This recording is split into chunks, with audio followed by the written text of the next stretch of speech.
that is ZL is equal to Z0 characteristic impedance, then there is no reflection because it becomes an infinite line. We already saw if you terminate any line with characteristic impedance, there is no reflection, all power is completely absorbed in the line. So the formula is clearly is indicating that ZL minus Z0. So if ZL is equal to Z0, if ZL is equal to Z0, then gamma becomes 0. So that is the idea point, key idea here. So using this,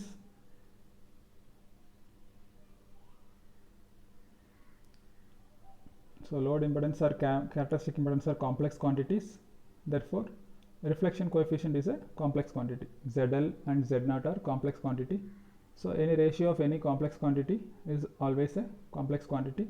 So we can write ZL as some magnitude into power e power j theta l, that is magnitude and phase part. And one thing we noted is the ratio is, if you see, it is ZL minus Z0 divided by ZL plus Z0. So always denominator is the highest part, whatever be the value of ZL and Z0, the ratio is always less than 1. So we can remember reflection coefficient cannot be more than 1 because it is physical nature. What is reflected wave? Some part of the incident wave is getting reflected. So ratio of incident wave, reflected wave divided by incident wave must be less than 1.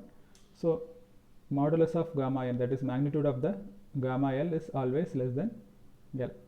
So what is this theta L? Theta L is phase between incident and reflected voltages at the receiving end. Gamma L is at the receiving end. So why I am using L always is because each position of the point in the line, the value gets changed. So everything we are defining at the receiver end only.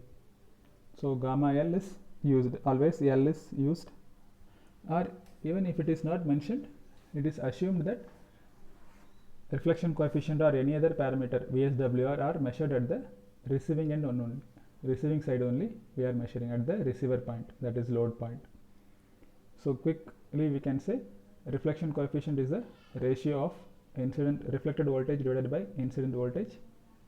So this magnitude cannot be greater than 1, so it is always less than or equal to 1. If it is 0, then there is no reflection because ZL is equal to Z0. If it is 1, there is a complete reflection. It is like no use because with whatever we are sending is completely reflected back. That is the case. Gamma L is becomes 1. That is the worst case value of reflection coefficient. So let's see a quick example of for reflection coefficient.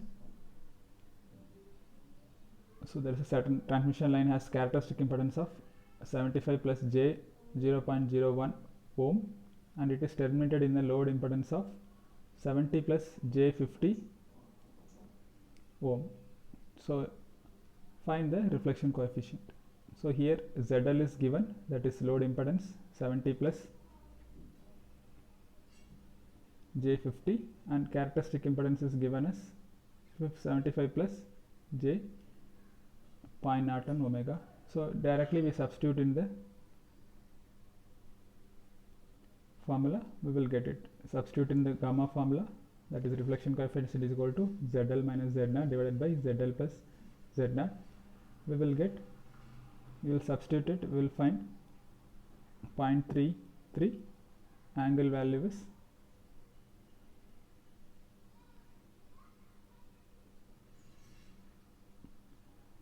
76.68 degree. So here you see magnitude part is less than 1.33, that is 33% of the incident wave is getting reflected, incident voltage is getting reflected. Similar values for current also, we can say that percentage of the current is getting reflected well because all are waves. So if you see there is a reflection, incident wave and reflected wave. ultimately there is going to be a standing wave, because at some point of time there is going to be phase matching between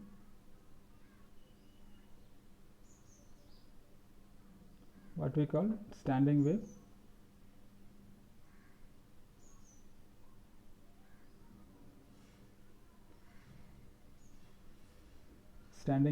because